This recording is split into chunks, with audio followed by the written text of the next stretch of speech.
Hello guys, स्वागत है आपका राममान जी के चैनल पर। तो गाइस, अगर आपने चैनल को सब्सक्राइब नहीं किया है तो चैनल को सब्सक्राइब कर लें, जिससे आने वाले सभी वीडियोज़ आपको मिल सकें। तो दोस्तों, जैसा कि आपको पता है, हमारी एंशियंट हिस्ट्री और मिडिएवल हिस्ट्री की क्लास चल रही है। मिडिएवल हिस्ट्री यानी कि मध्यकालीन इतिहास में हमने गुलाम वंश को ख़त्म किया। उसी में चलते हुए आज हम खिलजी वंश पर बात करेंगे। खिलजी वंश 1290 से 1320 ईस्वी तक रहा था। दोस्तों, खिलजी वंश में कुछ शासक हैं जो एग्ज़ाम की दृष्टि से काफ़ी ज़्यादा मोस्ट हैं। दोस्तों, जलालुद्दीन फिरोज खिलजी, जिसका शासनकाल 1290 से 1296 ईस्वी तक रहता है, गुलाम वंश के शासन को समाप्त कर 1290 ईस्वी में जलालुद्दीन फिरोज खिलजी ने खिलजी वंश की स्थापना की थी। 1290 ईस्वी में गुलाम वंश को समाप्त किया जलालुद्दीन फिरोज खिलजी ने और नए वंश की स्थापना करता है जिसका नाम था खिलजी वंश। जलालुद्दीन फिरोज खिलजी ने किलो खरी को अपनी राजधानी बनाया। फिरोज खिलजी की हत्या 1296 ईस्वी में उसका भतीजा और उसका दामाद अलाउद्दीन खिलजी ने कड़ा मानिकपुर यानी इलाहाबाद में कर दी थी। फिरोज खिलजी का भतीजा था और वही इसका दामाद था अलाउद्दीन खिलजी। उसने 1296 ईस्वी में कड़ा मानिकपुर, जो कि इलाहाबाद में पड़ता है, उधर उसकी हत्या कर दी थी। आइए अब पढ़ते हैं अलाउद्दीन के बारे में। तो दोस्तों, अलाउद्दीन खिलजी का जो शासनकाल रहा था वो 1296 से 1316 ईस्वी तक रहा था। तो 1296 ईस्वी में अलाउद्दीन दिल्ली का सुल्तान बना, यानी कि 1296 ईस्वी में जलालुद्दीन फिरोज खिलजी की हत्या करके अलाउद्दीन दिल्ली का सुल्तान बनता है। अलाउद्दीन के जो बचपन का नाम था वो अली और गुरसाप था। ये आपको याद रखना है कि अलाउद्दीन के बचपन का नाम था अली और गुरसाप। क्लियर दोस्तों। नेक्स्ट, अलाउद्दीन खिलजी के पिता का नाम शिहाबुद्दीन खिलजी था, जो जलालुद्दीन फिरोज खिलजी का भाई था। यानी कि अलाउद्दीन खिलजी के पिता का नाम था शिहाबुद्दीन खिलजी, जो कि जलालुद्दीन फिरोज खिलजी का भाई था। और पिता की अकाल मृत्यु हो जाने के बाद उसका जो लालन पोषण किया था वो उसके चाचा जलालुद्दीन फिरोज खिलजी ने किया था। दोस्तों, जलालुद्दीन फिरोज खिलजी ने अपनी पुत्री का विवाह अलाउद्दीन खिलजी से किया था। क्लियर।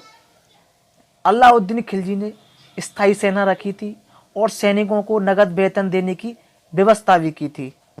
यानी कि अलाउद्दीन ने स्थायी सेना बनाई और सैनिकों को नगद वेतन देने की व्यवस्था की थी। दोस्तों, अलाउद्दीन ने एकता प्रथा को समाप्त कर दिया और सिक्कों पर तारीख लिखने की प्रथा अलाउद्दीन खिलजी ने चलाई थी।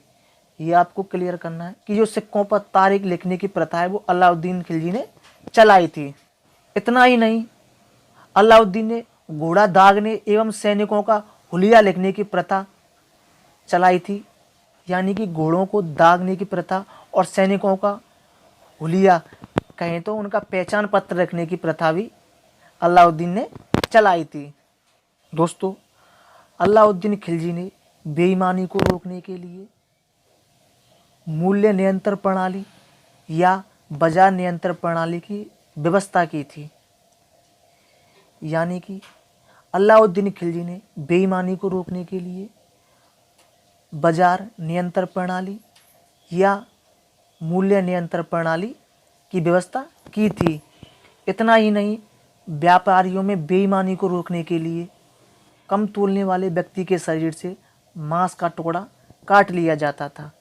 यानी कि व्यापार में जो लोग बेईमान थे और कम तोलते थे तो उन व्यक्तियों के शरीर से मांस काट लेने का आदेश दिया था। क्लियर।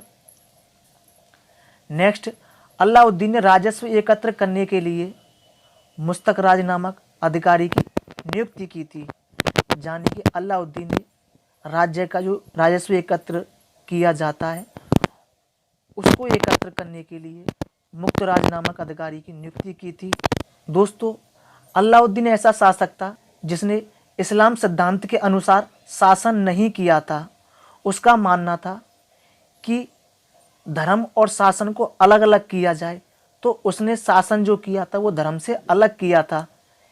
तो उसने इस्लाम सिद्धांत के अनुसार शासन नहीं किया था और उसने खलीफा से सुल्तान पद की स्वीकृति भी नहीं ली थी। इतना ही नहीं, उसने निरंकुश शासन किया था। नेक्स्ट है, अलाउद्दीन खिलजी ने अलाई दरवाज़ा, श्री का किला, जमियत खाना मस्जिद और हजार खम्बा महल का निर्माण कराया था।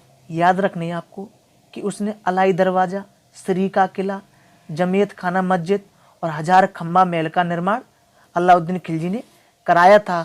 दोस्तों, अलाई दरवाज़ा को इस्लामी वास्तुकला का रत्न कहा जाता है। जो उसने अलाई दरवाज़ा बनवाया था वो इस्लामी वास्तुकला का रत्न कहा जाता है। इसने खम्स यानी कि लूट का धन, उसमें सुल्तान का हिस्सा 1/4 भाग के स्थान पर 3/4 का भाग कर दिया था। यानी कि खम्स मीन्स होता है लूट का धन जो होता था, उसमें सुल्तान का हिस्सा 1/4 भाग था, उसकी बजाय उसने 3/4 भाग कर दिया था। दोस्तों, अलाउद्दीन खिलजी के सेनापति का नाम मलिक काफूर था। मलिक काफूर को 1000 दिनारी भी कहा जाता था। यानी कि अलाउद्दीन खिलजी के जो सेनापति का नाम था वो मलिक काफूर था और मलिक काफूर को 1000 दिनारी भी कहा जाता था।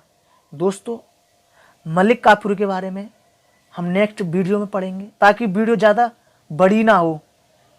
तो दोस्तों, आगे हम खिलजी वंश को नेक्स्ट वीडियो में पढ़ेंगे। तो मिलते हैं नेक्स्ट वीडियो में, तब तक के लिए धन्यवाद।